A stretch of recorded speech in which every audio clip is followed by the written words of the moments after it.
Welcome everybody. Today 5 classes of Form 2 students are here in the auditorium to have the interclass choral speaking competition. Yes, we all have worked so hard in the past 2 months. I look forward to watching the performance of other Form 2 classes. Our principal and English teachers and class teacher are here to support us. Let's introduce our judge, John. He is sitting at the back, waiting to see our performance. Let me tell you, he's going to have a hard time in deciding the winning team today. I know how hard a teacher's life is. Can you remember when you were at primary school? Classmates copying your work, taking your rubber, calling you rude names. Yes, I do, but my teacher was better than Mrs. Butler. Who's Mrs. Butler? She's the teacher in 2D's poem. Would you like to hear it? I'd like to. Let's invite 2D onto the stage to give our first presentation. Please, Mrs. Butler, by Ellen Albert.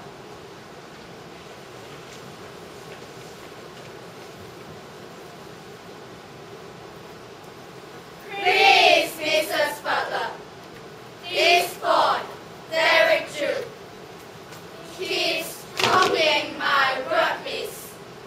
What shall I do? Go and sit in the hall, dear. Go and sit in the sink. Hang your books on the roof. Do whatever you think. Please, Mrs. Butler, this boy, very true, he's taking my rubber, miss. What shall I do? Keep it in your hand, dear. Hide it up your vest. Swallow it if you like, my love. Do what you think best. Please, Mrs. Butler, this boy, very true. He is calling me rude name, miss. Red. What shall I do? Lock yourself in the cupboard, dear. One way to see. Do whatever you can, my flower. But don't ask me.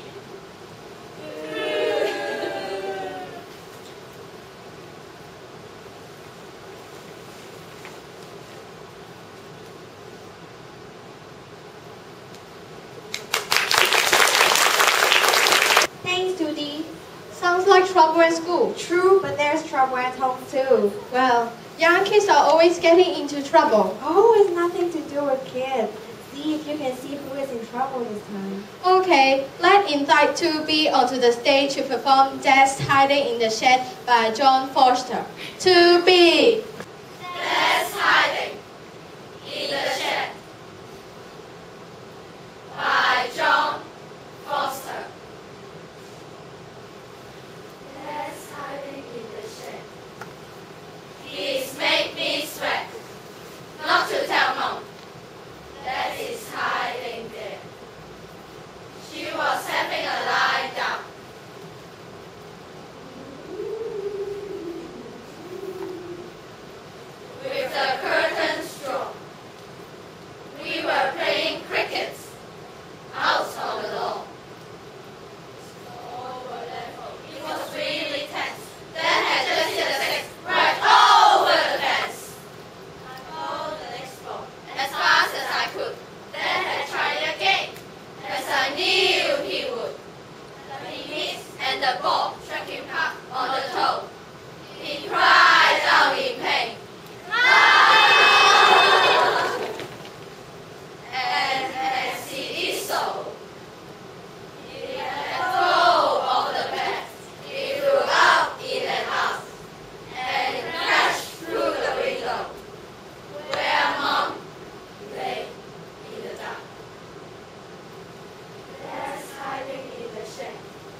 are little, but at our age, we get big assignments to do. Not as big as the assignments in the next recital.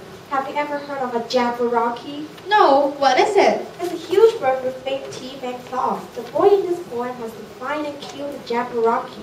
Does he complete his assignment? Let's find out by inviting 2A on stage to perform Jabberwocky by Lewis Carroll. 2A. Jabberwocky by Lewis Carroll. Choral Speaking and the sliding toes, the guiding gimbal in the way. Oh, Mimsy, were the particles, and the moon, grass, outspray.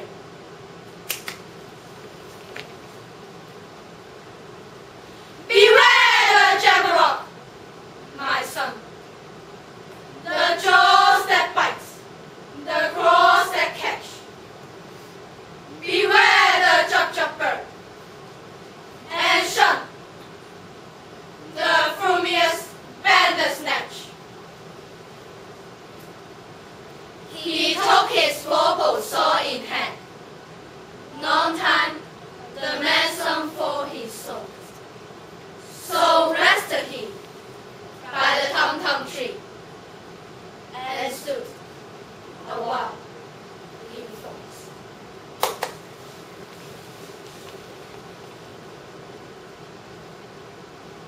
And as in average through he stood, the Jabberwock, with eyes of flame, came whiffling through the thorny wood, and burbled as he came. 1, 2, 1, 2, and through. The vorpal gland went snack. He left it dead, and with his head, he went lumping back.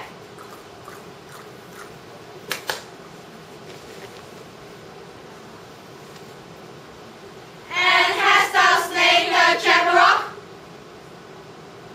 Come to my arms, my beamish boy.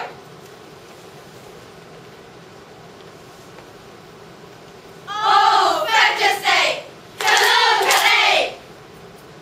He chortled in his joy. Choral Speaking and the sliding toes, the guiding gimbal, either way. Oh, Mimsy, were the barnacles, and the moon, grass, outspread.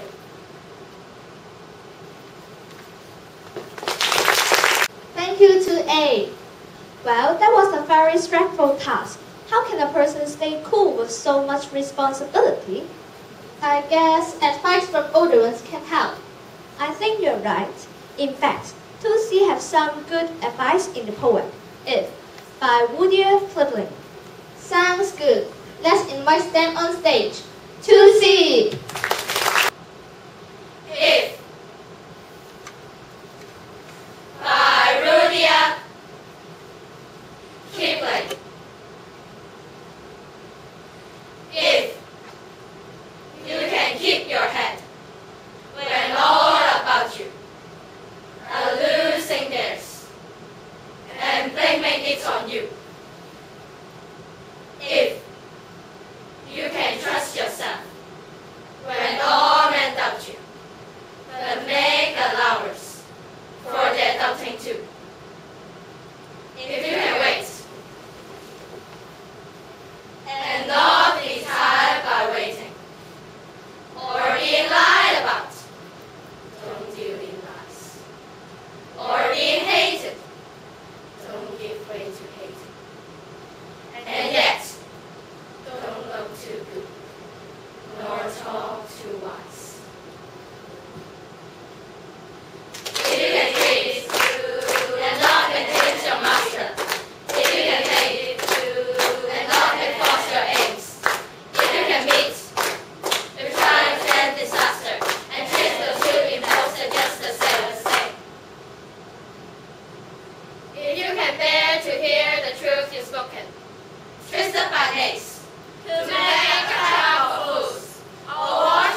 That's excellent advice, although some people never listen. Or maybe you think no one is listening, but really they are. Ah, sounds very strange. What do you mean? In 2E's poem, a man returns to an empty home. He calls out, no one answers, but it feels like someone is listening. Spooky, I want to hear it. Let's invite 2E to the stage to recite The Listeners by Water Than a Man. 2E.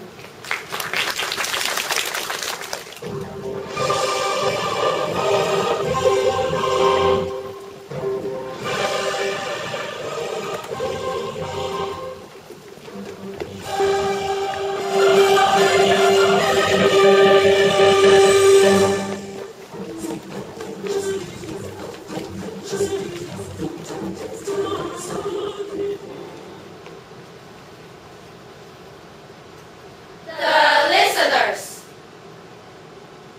by Walter Delamain.